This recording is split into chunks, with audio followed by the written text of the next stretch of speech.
আজ পুরীতে শেষ দিন। ব্যাগ পত্তর কাল রাতেই প্রায় গুছানো হয়ে গিয়েছিল। যেটুকু বাকি ছিল আজ সকালে তা মিটিয়ে একেবারে তৈরি হয়ে বসে আছি। শ্বশুরমশাই আর কর্তামশাই গাড়ি ডেকে আনতে গেছে। আমরা ততক্ষণ ঘরগুলো আর একবার ভালো করে চোখ বুলিয়ে নিচ্ছি।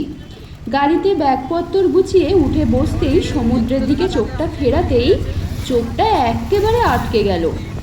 সূর্যের আলো করে সমুদ্রের জলটা কি অপরূপ সুন্দর যে দেখতে লাগছিল। শেষবারের মতো পুরীর সমুদ্রকে বিদায় জানিয়ে রওনা দিলাম।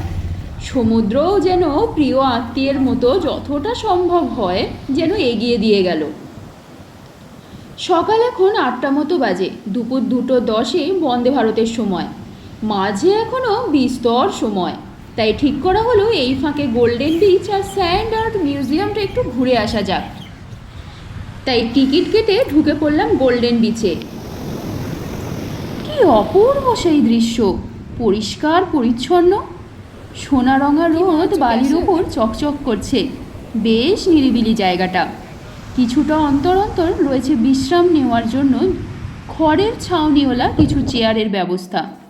বেশ কিছুক্ষণ কাটিয়ে চলে এলাম পরবর্তী স্থানে, স্যান্ড আর্ট মিউজিয়ামে। সুদাম প্রধানের এই শিল্পকার্য দেখে সত্যিই মুগ্ধ হতে হয়।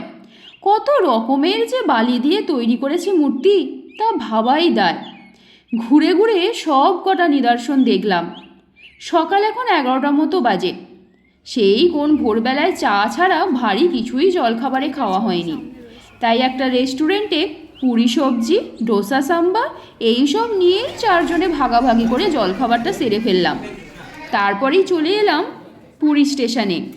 ঘণ্টাখানেকের পর দুপুর তখন 1টা। কিছুক্ষণ গল্প গুজব করে প্ল্যাটফর্মে আসতেই 2টো নাগাদ বন্দে ভারতের ট্রেন ঢুকছে। এবারে সেই দীর্ঘ 6 ঘন্টার জার্নি। ব্যাগ পত্তর গুছিয়ে নিলাম। এবার শুধু সময়ের অপেক্ষা।